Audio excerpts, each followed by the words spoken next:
Hello दोस्तों, perfection IAS के इस यूट्यूब प्लेटफॉर्म पर आपका स्वागत है।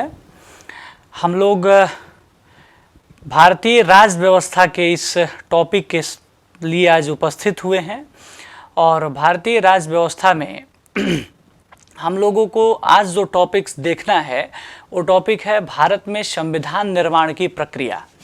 भारत में किस प्रकार से संविधान का निर्माण हुआ है, कैसे भारतीय संविधान बना है, उसका एक कंप्लीट पृष्ठभूमि के साथ हमें उस टॉपिक को देखना है। तो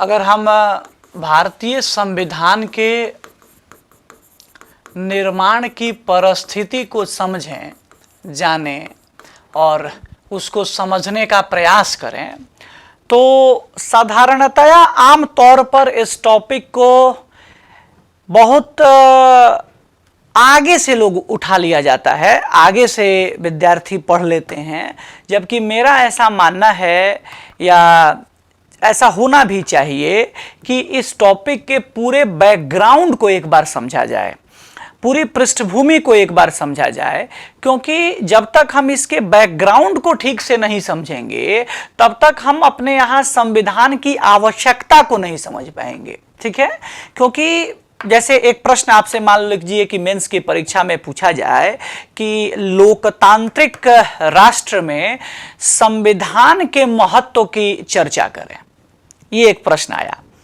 तो अब ये समझना पड़ेगा कि भाई लोकतांत्रिक राष्ट्र में संविधान का क्या इंपॉर्टेंस है। तो अगर बैकग्राउंड समझे रहें, अगर हम जानते रहें कि भारत में जब आजादी के बाद लोकतंत्र को अपनाया गया तो उसके पहले जो भारतीय राज व्यवस्था की स्थिति थी वो कैसी व्यवस्था थी। भारत एक मोनार्कियल सिस्टम वाला राष्ट्र था, इस तरह से एकीकृत राष्ट्र नहीं था। और ब्रिटिश शासन के दौरान भारत में एक तरह से एकीकरण की प्रक्रिया की शुरुआत देखी जा सकती है। हालांकि स्वतंत्रता के बाद भारत में तमाम अलग अलग जो इकाइयां थीं, जैसे देसी रियासत, ब्रिटिश भारत, चीफ कमिश्नरी, इस तरह के इकाइयों का एकीकरण किया गया। तो कंप्लीट एकीकरण या वर्तमान में जिस भारत को हम देखते हैं, यह भारत तो आजादी के बाद के तमाम परिस्थितियों और निर्णयों का प्रतिफल है। परंतु आजादी के पहले की चीजों को अगर हम देखें, समझें, तब हम इस बात के निष्कर्ष पे पहुंचेंगे कि एक लोकतांत्रिक राष्ट्र में, भारत जैसे डेमोक्रेटिक स्टेट में एक कॉन्स्टिट्यूशन का क्या इंपॉर्टेंस है, क्या महत्व है। तो इसके लिए मैं आपको एक हिस्टोरिकल बैकग्राउंड में लेकर चलता हूं, है ना। उस बैकग्राउंड को एक बार देखिए, समझिए कि वो क्या है। जब अगर भारत के संविधान निर्माण की प्रक्रिया को देखनी है तो मेरी एक शैली रही है कि मैं ब्रिटिश शासन को एक बार समझाता हूं, ब्रिटिश शासन को एक बार हम लोग देखते हैं और उस प्रक्रिया से किस प्रकार भारत में संविधान निर्माण की मांग जन्म लेती है, कैसे संविधान निर्माण की प्रक्रिया जन्म लेती है, इसको हम लोग बेहतर तरीके से समझ पाएंगे। तो 1600 ईस्वी एक समय है जो 1600 ईस्वी में ब्रिटिश ईस्ट इंडिया कंपनी का गठन हुआ, है ना। 1600 ईस्वी में ब्रिटिश ईस्ट इंडिया कंपनी गठित हुई। महारानी एलिजाबेथ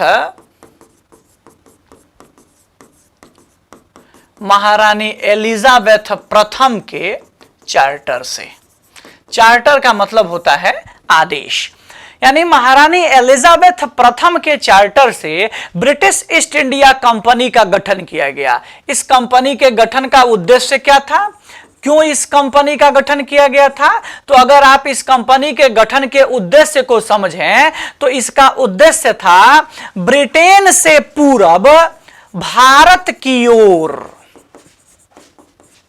व्यापार और वाणिज्य करना। यानी अगर आप वर्ल्ड मैप को देखें तो आप वर्ल्ड मैप पे देखेंगे कि जो ब्रिटेन और भारत की भौगोलिक स्थिति है, ब्रिटेन से पूरब में है भारत। तो यही जो कंपनी बनी थी, देखो, ब्रिटिश ईस्ट इंडिया, यानी ब्रिटेन से ईस्ट के तरफ जो इंडिया है, भारत है, उसके तरफ जाकर क्या करना, व्यापार और वाणिज्य करना, यही इस कंपनी का मूल उद्देश्य था और इसके लिए ये कंपनी भारत आई। जब ईस्ट इंडिया कंपनी का 1600 ईस्वी में भारत आगमन हुआ, उस समय भारत का बादशाह जो था वो अकबर था। ये बीपीएससी ने एक बार अपने प्रीलिम्स की परीक्षा में ये क्वेश्चन पूछ भी रखा है, इसलिए आप इसको एक बार ध्यान भी देंगे। ये बहुत आपके लिए इंपॉर्टेंट भी रहेगा, क्योंकि ये एक बार प्रश्न बीपीएससी पूछ चुकी है ना। तो जब British East India Company Bharat आई, उस समय भारत पर जो शासक था वो अकबर था।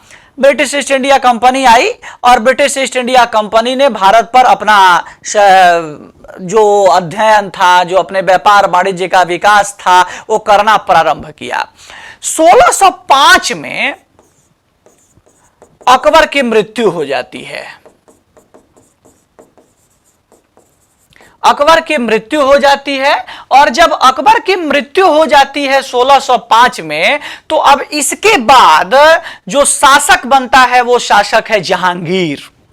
जहांगीर जब शासक बनता है तो जहांगीर की बहुत अच्छी मित्रता थी, जहांगीर की मित्रता थी पुर्तगालियों से। पुर्तगालियों से बहुत अच्छा फ्रेंडशिप था जहांगीर का। नतीजा पुर्तगालियों को लगा कि हमें लाभ मिलेगा इस फ्रेंडशिप का, और कुछ हद तक तो मिला भी पुर्तगालियों को इस जहांगीर के मित्रता का लाभ। जहांगीर जब राजा बन गया तो जहांगीर के काल में ही ब्रिटेन के कई लोग आए और जहांगीर से ब्रिटेन के लिए कुछ सुविधाओं की मांग की। 1608 ईस्वी में एक मांग हुई थी ब्रिटेन के तरफ से जहांगीर से कि हमें सूरत में एक कंपनी खोलने की अनुमति दी जाए। खोलने की अनुमति मांगी गई थी, है ना, 1608 ईस्वी में। परंतु यहां ध्यान देने योग्य बात है कि पुर्तगालियों की मित्रता के कारण, पुर्तगालियों के फ्रेंडशिप के कारण यह अनुमति मिल नहीं सकी। यह जो अनुमति थी, ये अनुमति मिल नहीं सकी।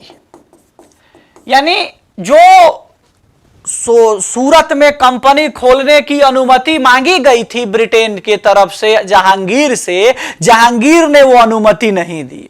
इसलिए आप लोग हो सकता है ये तथ्य पढ़े होंगे कि ब्रिटेन की पहली कंपनी जो है वो सूरत में खोली गई थी। ये आमतौर पे बहुत सारे किताबों में ये फैक्ट्स दिया हुआ है, जबकि ये निहायत गलत तथ्य है, गलत बात है।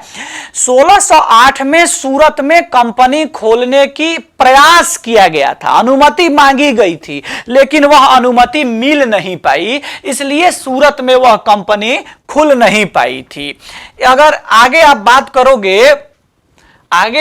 करोगे तो एक समय आपको दिखेगा 1611 में अंग्रेजों की पहली कंपनी खुली थी और उसका नाम है मसूलीपट्टनम। इसको मछलीपट्टनम के नाम से भी जाना जाता है ना।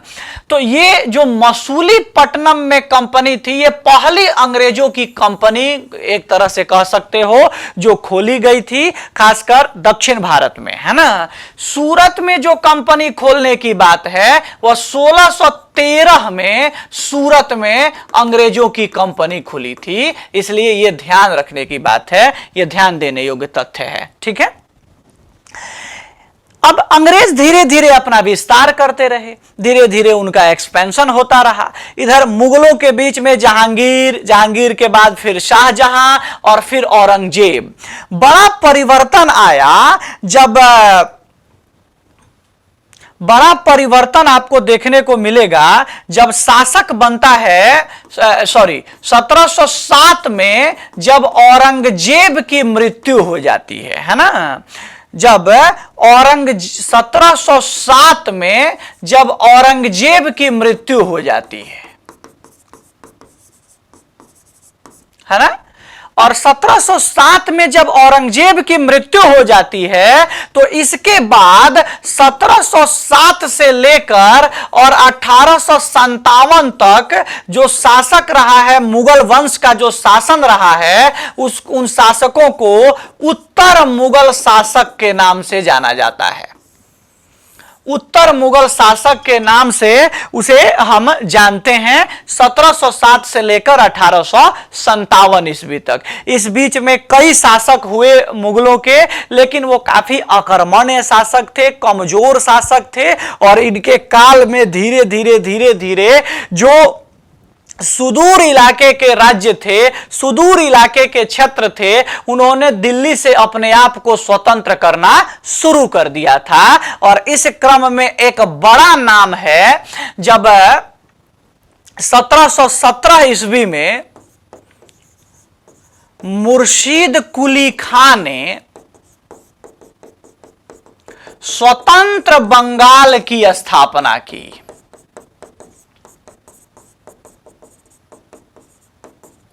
स्वतंत्र बंगाल की स्थापना की मुर्शीद कुली खां ने, और उस बंगाल की राजधानी बनाया उसने मुर्शिदाबाद। तो जब स्वतंत्र बंगाल की स्थापना हुई इस मुर्शीद कुली खां के द्वारा, यानी वहां उसने दिल्ली से अपना संपर्क तोड़ लिया। अब दिल्ली को वो राजस्व नहीं देगा, दिल्ली के नियंत्रण में नहीं रहेगा, एक स्वतंत्र सूबेदार के रूप में वहां कार्य करेगा, ऐसी स्थिति बंगाल की बना दी गई मुर्शीद कुली खां के द्वारा। बंगाल में ही 1740 में एक नवाब बना जिसका नाम है अलीवर्दी खां। अलीवर्दी खां 1740 में जब नवाब बना तो ये 1740 से लेके और 1756 तक वहां का नवाब रहा बंगाल का। और 1756 ईस्वी तक जब ये नवाब रहा तो इसकी नीति रही, ये यूरोपियनों से तटस्थता की नीति अपनाए रखा।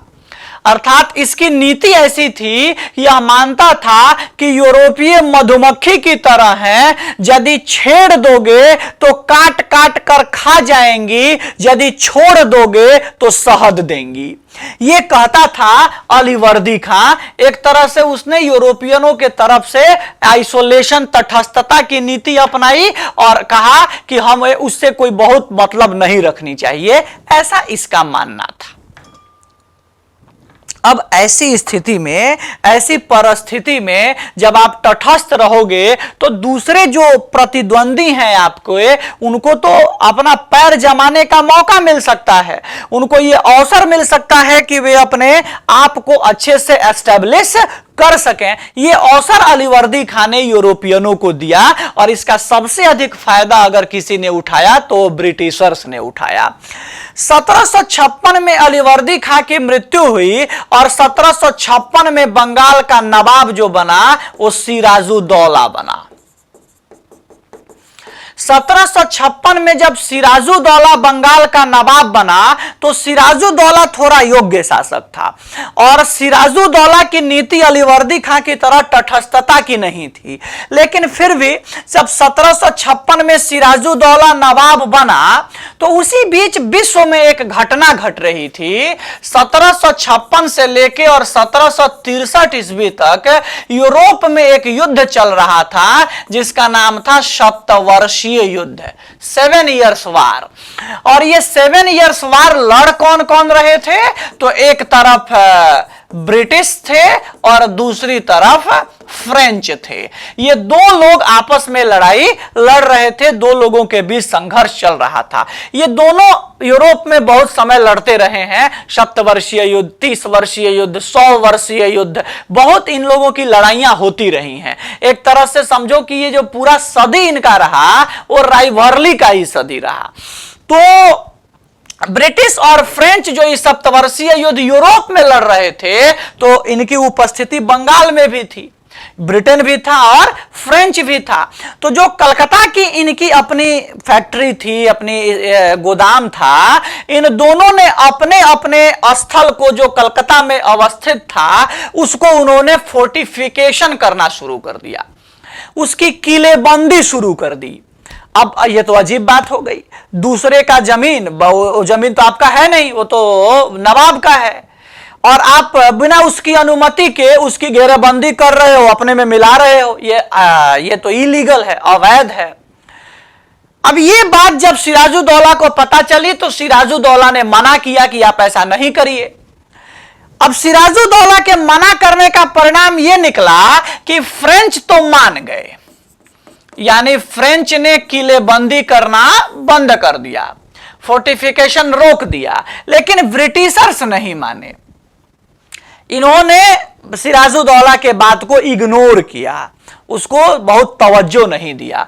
नतीजा सिराजुद्दौला जो उस समय मुर्शिदाबाद में था, अपनी राजधानी में था, वहां से वो कलकत्ता आया। कलकत्ता को उसने नाम दिया था अलीनगर, और वहां आया। जब वो वहां आया तो उन्होंने ब्रिटिशर्स को उनके जगह से मारकर भगा दिया, वहां से भगाकर, और उस जगह पे अपना ताला लगा के अपने एक व्यक्ति को उसका पहरेदारी सौंप कर, उसका रक्षक बनाकर, उसका एक तरह से केयर टेकर बनाकर, और वहां से अपने फिर वापस लौट गया अपनी राजधानी मुर्शिदाबाद।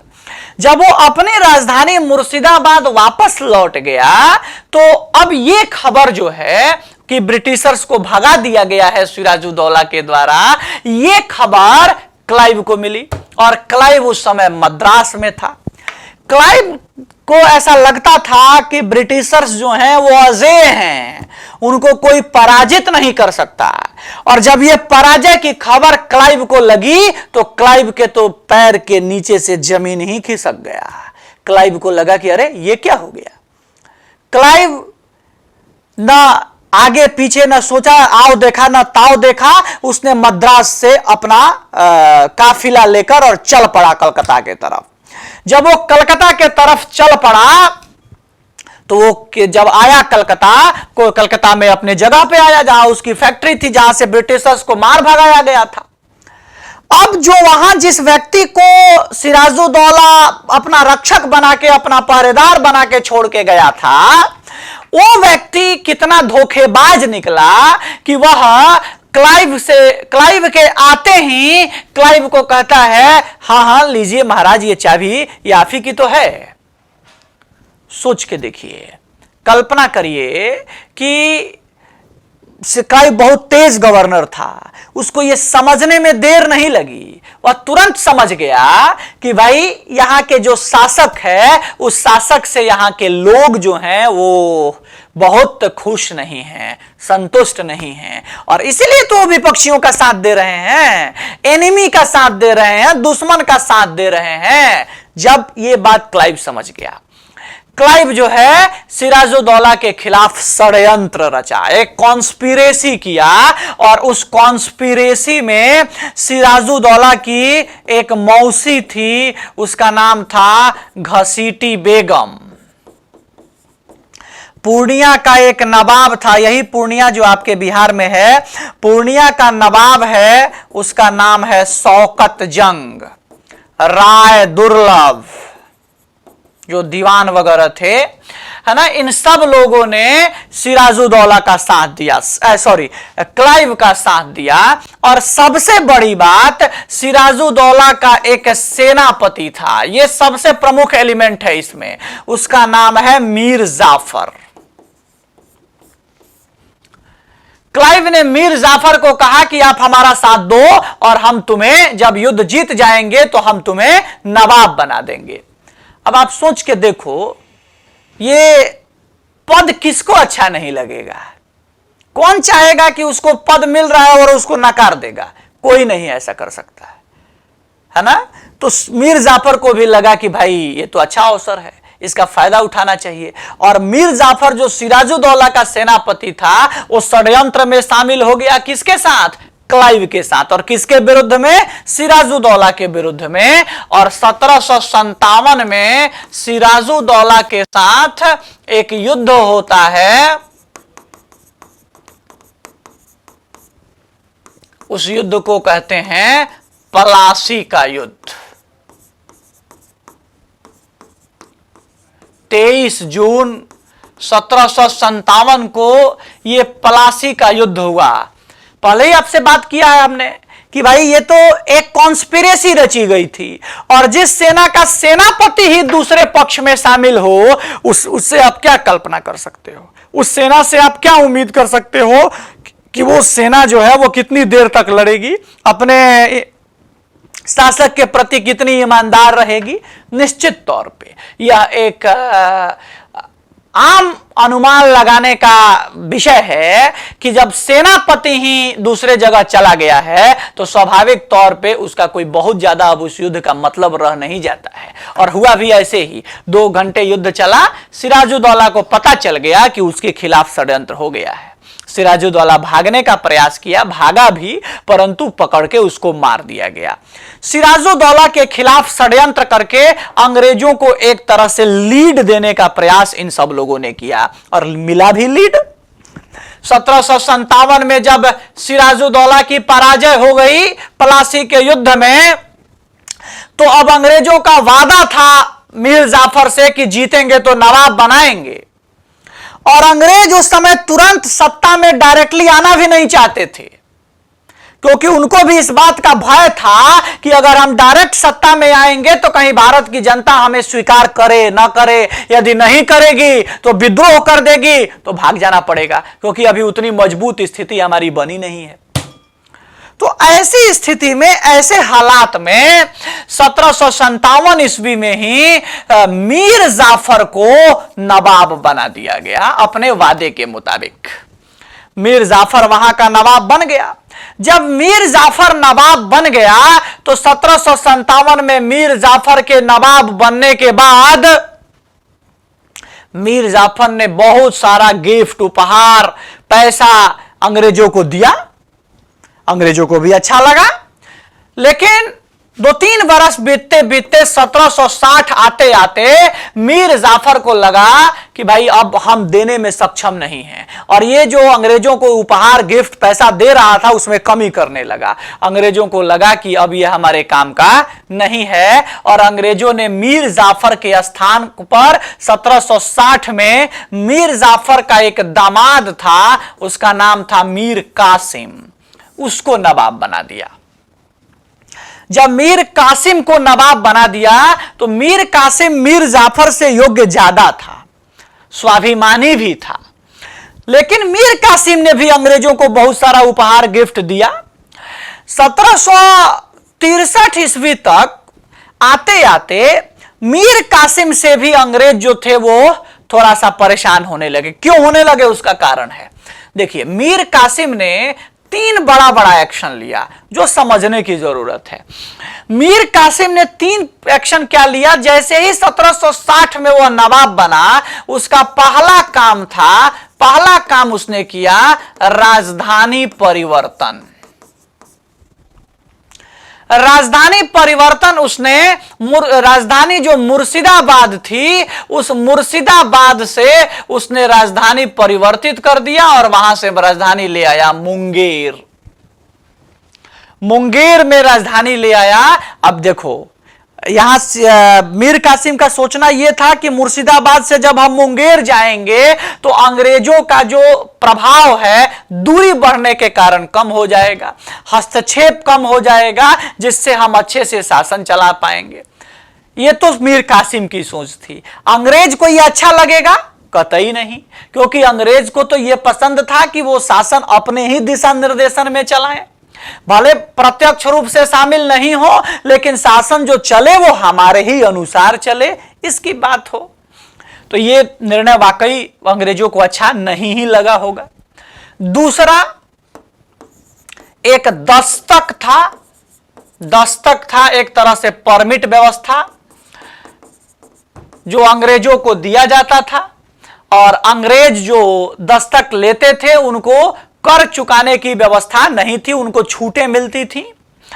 इस दस्तक का भी अंत कर दिया गया मीर कासिम के द्वारा। स्वाभाविक बात है, यह भी अंग्रेजों को बुरा लगा होगा। और तीसरा एक बड़ा प्रकरण हुआ, एक एलिस प्रकरण होता है। एलिस नाम का एक अंग्रेज अधिकारी जो है वो इन दो विषयों पे बात करने के लिए मीर कासिम से आ रहा था मुंगेर। ये बात मीर कासिम को पता चली। पटना में ही मीर कासिम ने इस एलिस को पकड़ लिया और उसको बहुत पिटवाया। जब बहुत कुटवा दिया इस एलिस को, तो उसके बाद एलिस जैसे तैसे यहां से लौटा।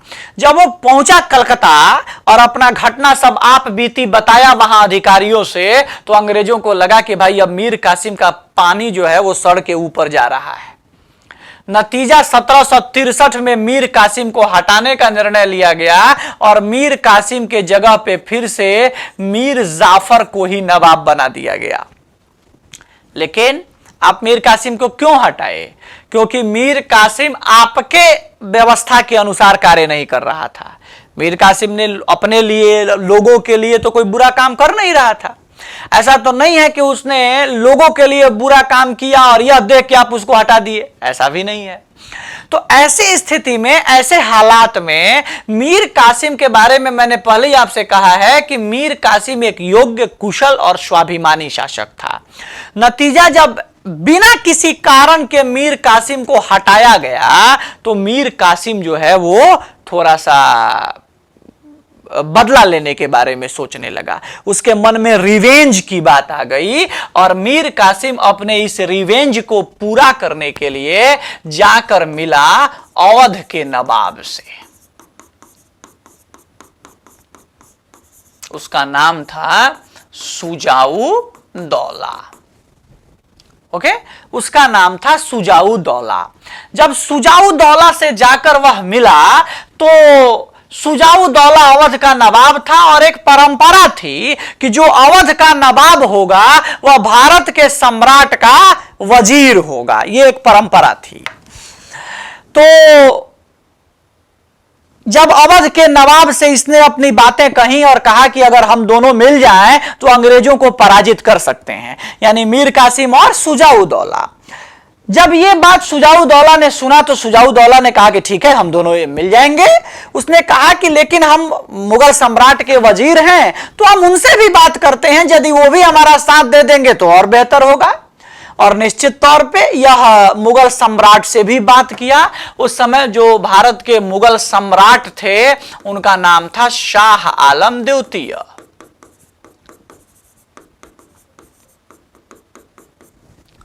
अब 3 लोग हो गए, एक बंगाल का अपदस्थ नवाब मीर कासिम, अवध का नवाब सुजाऊ दौला और मुगल सम्राट शाह आलम द्वितीय। इन 3 लोगों की सेना एक तरफ और अंग्रेजों की सेना एक तरफ इकट्ठी हुई और ये लड़ाई जो हुआ, ये जो युद्ध हुआ, ये वास्तविक युद्ध था। पलासी में तो षड्यंत्र हुआ था, वो वास्तविक युद्ध नहीं था। भले अंग्रेज उसमें जीते थे षड्यंत्र में, लेकिन ये साबित नहीं हुआ था कि अंग्रेज युद्ध कला में कितने निपुण हैं, कुशल हैं। लेकिन इस युद्ध में जो 22 अक्टूबर 1764 को हुआ, और ये लड़ाई हुआ बक्सर का युद्ध। और इस बक्सर के युद्ध में अंग्रेजी सेना का नेतृत्व हेक्टर मुनरो ने किया और मुनरो के नेतृत्व में अंग्रेजी सेना लड़ी और अंग्रेजी सेना ने इन तीनों की संयुक्त सेना को पराजित कर दिया, इन तीनों की संयुक्त सेना को हरा दिया। जब ये तीनों की संयुक्त सेना पराजित हो गई तो एक तरह से अब यहां साबित हो गया कि भाई अब अंग्रेज जो है वो युद्ध कला में भी निपुण हैं। और 1764 के बक्सर ने यह भी साबित कर दिया था कि भारत का अगला शासक भी कौन होगा, क्योंकि अंग्रेज इस समय अपने बाह्य चुनौतियों से निपट चुके थे। उन्होंने बेदरा के युद्ध में, जो बेदरा की लड़ाई थी, बैटल ऑफ बेदरा कहते हैं, उसमें उन्होंने डचों को पराजित कर दिया था। वांडीवास के युद्ध में उन्होंने फ्रेंच को पराजित कर दिया था, जो 1760 में हुआ था।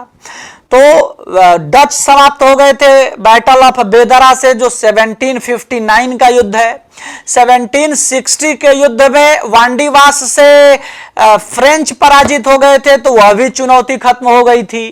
तो जो यूरोपीय चुनौती थी वो समाप्त हो ही गई थी। उसके पहले स्वाली के युद्ध से पुर्तगालियों का पराजय हो गया था, तो पुर्तगाली भी समाप्त, डच भी समाप्त। स्वाली के युद्ध से पुर्तगाली, बेदरा के युद्ध से डच और वांडीवास के युद्ध से फ्रेंच।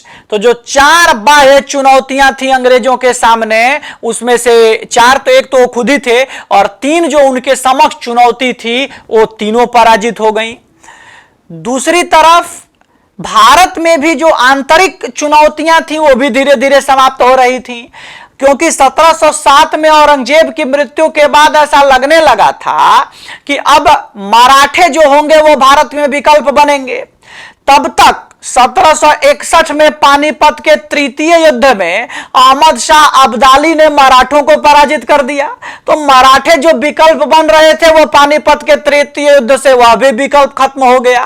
तो अंग्रेजों के लिए बाह्य चुनौती भी समाप्त थी, आंतरिक चुनौती भी समाप्त थी, और 1764 में उन्होंने तीनों के संयुक्त सेना को हरा के यह भी साबित कर दिया कि हम युद्ध कला में भी निपुण हैं, हम युद्ध कला में भी कौशल युक्त हैं। नतीजा 1764 के बक्सर के युद्ध ने केवल कासिम के भाग्य का फैसला नहीं किया, 1764 के बक्सर के युद्ध ने भारत के भाग्य का फैसला कर दिया। यह साबित कर दिया कि अब भारत के अगले शासक जो होंगे वो ब्रिटिशर्स ही होंगे, और इस बक्सर के युद्ध ने प्लासी के निर्णय पर मुहर लगा दी। प्लासी में जो अंग्रेज जीते थे वह साबित हो गया कि अंग्रेज षड्यंत्र से भले उस समय जीते हों, लेकिन उनके पास युद्ध कौशल भी है, और वे युद्ध कौशल में भी किसी को पराजित कर सकते हैं। नतीजा 1765 में एक संधि हुई जिसको कहते हैं इलाहाबाद की संधि। इलाहाबाद की संधि को देखिएगा तो 2 संधियां होती हैं, और इलाहाबाद की जब संधि हुई उस समय बंगाल का नवाब जो था वो नजमुद्दौला था। जब संधि हुई तो एक 12 अगस्त 1765 को, एक 16 अगस्त 1765 को संधि हुई। आप ये सब विषय जब हिस्ट्री पढ़ेंगे तो वहां आपको लोग डिटेल बताएगा, लेकिन इलाहाबाद की इस संधि से एक बहुत बड़ा जो परिवर्तन हुआ, जिसने राज व्यवस्था पे एक बड़ा प्रभाव डाला, वह इलाहाबाद की संधि से एक नई व्यवस्था को लाया गया। उस व्यवस्था को कहते हैं द्वैध शासन। द्वैध शासन लाया गया। यह द्वैध शासन क्या था? तो अब धीरे धीरे अंग्रेजों ने शासन के विषयों में हस्तक्षेप करना शुरू किया। द्वैध शासन को अगर आप देखिएगा तो द्वैध शासन के अंतर्गत जो 1765 में लाई गई थी, शासन के विषयों को 2 भागों में बांट दिया गया, दीवानी विषय और फौजदारी विषय। दीवानी विषय पर अंग्रेजों का अधिकार रहा, फौजदारी विषय पर नवाब का अधिकार रहा। यानी पैसा रुपया ये सब जो है वो अंग्रेज देखेंगे, और हत्या, लूट, डकैती, मार पीट, हल्ला हंगामा ये सब कौन देखेगा? नवाब देखेगा। यानी शक्ति अंग्रेजों के पास, उत्तरदायित्व तो नवाब के पास, है ना। जवाब पूछा जाएगा नवाब से, काम कराने की शक्ति अंग्रेजों के पास। यह व्यवस्था जो है, पैसे रुपए की सारी शक्ति अंग्रेजों के पास, यह व्यवस्था 1772 तक चलती रही। 1772 ईस्वी तक यह द्वैध शासन चला, और इस द्वैध शासन के अंतर्गत अंग्रेजों ने भयंकर लूट मचाई, भयंकर पैसा लूटा, और लूट के लेके कहां गए? ब्रिटेन ले गए। तो इस ईस्ट इंडिया कंपनी में जो लोग शामिल थे, पूरे ब्रिटेन के लोग तो शामिल थे नहीं, तो जो भी लोग ईस्ट इंडिया कंपनी में शामिल थे उनको इस काल में जबरदस्त लाभ हुआ, और उन्होंने पैसा लेकर अपने देश लेकर गए ब्रिटेन की तरफ। स्वाभाविक बात है, प्रैक्टिकल बात है, व्यवहारिक बात है। जब हमारे पड़ोसी के घर में कोई बढ़िया काम होने लगता है, जैसे बहुत चमकदार टाइल्स लगने लगे, फॉर्च्यूनर आ जाए दरवाजे पर, कोई बड़ा काम होने लगे उसके यहाँ, तो हम चर्चा होने लगता है कि भाई वो क्या कर रहा है, कहाँ से पैसा ला रहा है ना। ये एक चर्चा का विषय बन जाता है।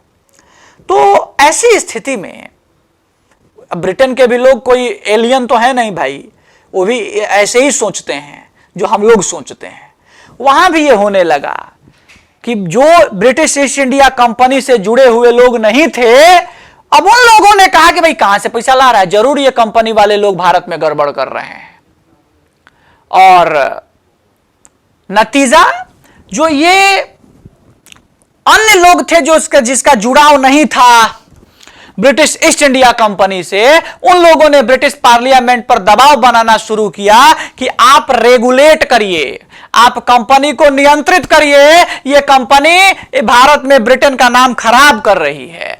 लोगों के दबाव में लॉर्ड नॉर्थ के नेतृत्व में एक कमेटी बनाई गई और उस कमेटी को यह जांच करने के लिए कहा गया कि भाई आप जाओ और ब्रिटिश ईस्ट इंडिया कंपनी के कार्य प्रणाली को देखो कि क्या वो सही में ब्रिटेन का नाम खराब कर रही है, ब्रिटेन के नाम पे भारत में लूट मचाई हुई है क्या। जब लॉर्ड नॉर्थ की कमेटी आई और लॉर्ड नॉर्थ की कमेटी ने एग्जामिन किया तो पाया कि सही में गड़बड़ है, और इसी कमेटी के सिफारिश पे ब्रिटिश पार्लियामेंट ने सबसे पहले 1773 में रेगुलेटिंग एक्ट बनाया।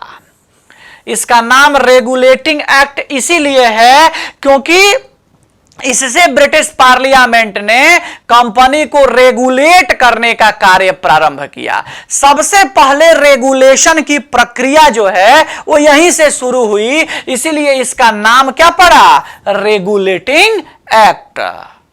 क्लियर है।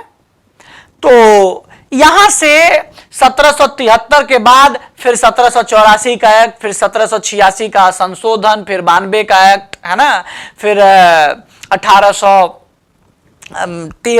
1833, 1853, 1858, 61, 92, 1909, 1919, 1935 और 1947 ये एक्ट आए, जिस टॉपिक को हम लोग कहते हैं भारत का संवैधानिक विकास वाला चैप्टर, है ना। तो इसे भी हम लोग करेंगे, है ना। ये भी चैप्टर एक बार एक पूरे दो पार्ट में वीडियो बांट के 2 क्लासेस में इसको हम लोग करेंगे। एक पार्ट में पूरे कंपनी का शासन वाला यानी 1773 से लेके और 1853 तक के एक्ट वाला, और एक ताज का शासन वाला जो 1858 से लेके 1947 तक का एक्ट है, तो वो चर्चा के अंतर्गत आएगा। इस प्रकार आप देखिए, ये भारत में एक अंग्रेजों के आगमन, अंग्रेजों की स्थापना और भारत में अंग्रेजों ने किस तरह से अपना रेगुलेशन प्रारंभ किया, उसकी एक शुरुआत आप यहां से देख सकते हो, जो एक बैकग्राउंड आपके लिए है ना। अब अगर आप समझने का आगे प्रयास करें तो आप देखेंगे कि भारत में अगर संविधान निर्माण की प्रक्रिया की बात करें,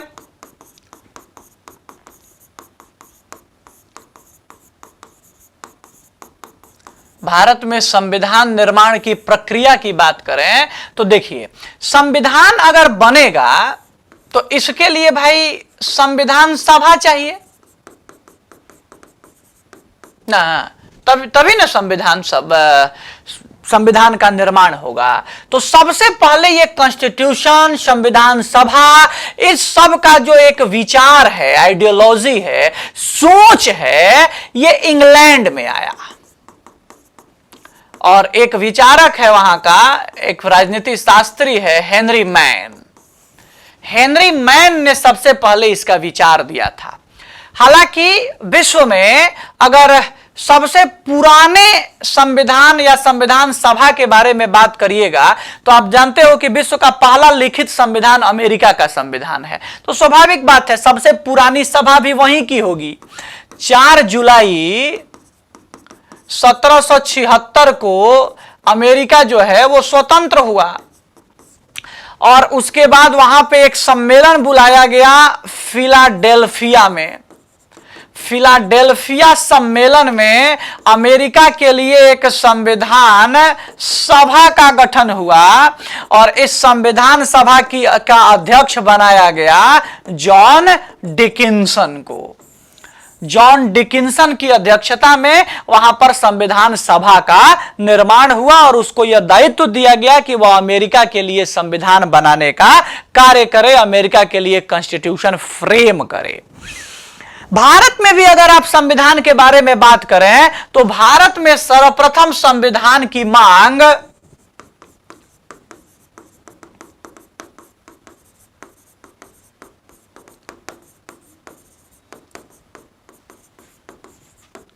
भारत में सर्वप्रथम संविधान की मांग 1895 में एक विधेयक आया था, स्वराज विधेयक।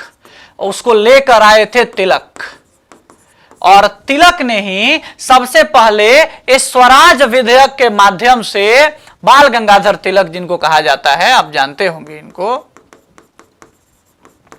बाल गंगाधर तिलक ने ही सबसे पहले भारत में संविधान की मांग की थी स्वराज विधेयक के माध्यम से 1895 ईस्वी में। इसके बाद यदि आप बात करें तो असहयोग आंदोलन के दौरान 1922 में गांधी ने कहा था कि भारत का संविधान भारतीय बनाएंगे। तिलक ने संविधान की मांग की थी कि भारत में एक संविधान होना चाहिए। कौन बनाएगा नहीं बनाएगा इसकी चर्चा तिलक ने नहीं की थी। गांधी उससे एक स्टेप आगे हैं। गांधी ने कहा कि भारत में एक संविधान होना चाहिए। कौन बनाएगा? भारतीय बनाएंगे। इसके आगे अगर आप बढ़ते हो तो 1934 में एक नाम आता है एमएन रॉय का। भारत के लिए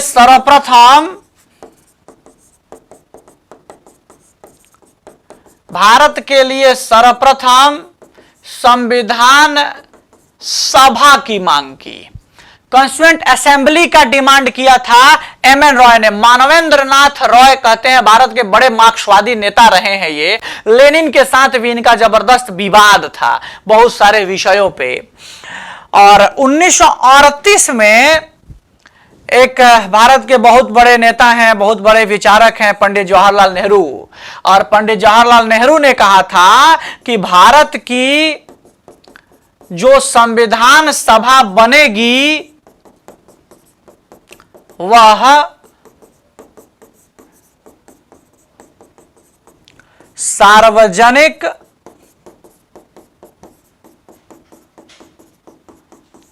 वयस्क मताधिकार पर बनेगी। यानी भारत में जो संविधान सभा का गठन होगा वो कैसे होगा? तो सार्वजनिक वयस्क मताधिकार के आधार पर, एडल्ट एज फ्रेंचाइज के आधार पे, यानी जनता चुनेगी। एक निश्चित उम्र के बाद सभी लोगों को मतदान का अधिकार दिया जाएगा और वे सब लोग मिलकर एक सभा का चयन करेंगे और वही सभा भारत के लिए संविधान बनाने का कार्य करेगी। तो ये भारत में एक तरह से संविधान की मांग रही, जो आजादी के आंदोलन के दौरान, स्वतंत्रता आंदोलन के दौरान भारत ने इन मांगों को रखा है, भारत के नेताओं ने इन मांगों को रखा है। और उनके द्वारा समय समय पे जब ये डिमांड या प्रेशर अंग्रेजों पर बनाया जाता रहा, और अंग्रेजों ने तो शुरुआत में बहुत इसको सीरियस नहीं लिया, लेकिन बाद में जब लगातार दबाव बनने लगे, अंग्रेजों की स्थिति भी बहुत खराब होने लगी विश्व युद्ध आदि के दौरान, तब जाके उन्होंने भारत में संविधान निर्माण की प्रक्रिया को प्रारंभ भी किया है, उस प्रक्रिया को इस अंजाम तक भी पहुंचाया है ना। तो ये भारत में संविधान निर्माण की एक मांग की स्थिति रही। अगर आप भारत में संविधान निर्माण की कैसे हुआ है उस निर्माण की प्रक्रिया को जानने का प्रयास करिएगा, उस निर्माण की प्रक्रिया को समझने का प्रयास करिएगा, तो हम लोग अब भारत के संविधान के निर्माण की बातें, कैसे कैसे बना है, क्या क्या उसमें हुआ है, कौन कौन से प्रावधान उसमें जोड़े गए हैं, कौन कौन सी घटनाएं उसमें घटी हैं, तो उन सब बातों की चर्चा करेंगे, उन सब बातों पे हम लोग डिस्कशन करेंगे। लेकिन ये बात जो होगी वो नेक्स्ट क्लास में हम लोग करेंगे। आज की क्लास में हम लोग इतना ही की बात करेंगे। नेक्स्ट वीडियो में फिर संविधान निर्माण के आगे की चर्चा होगी। आज के लिए इतना ही। Thank you for today.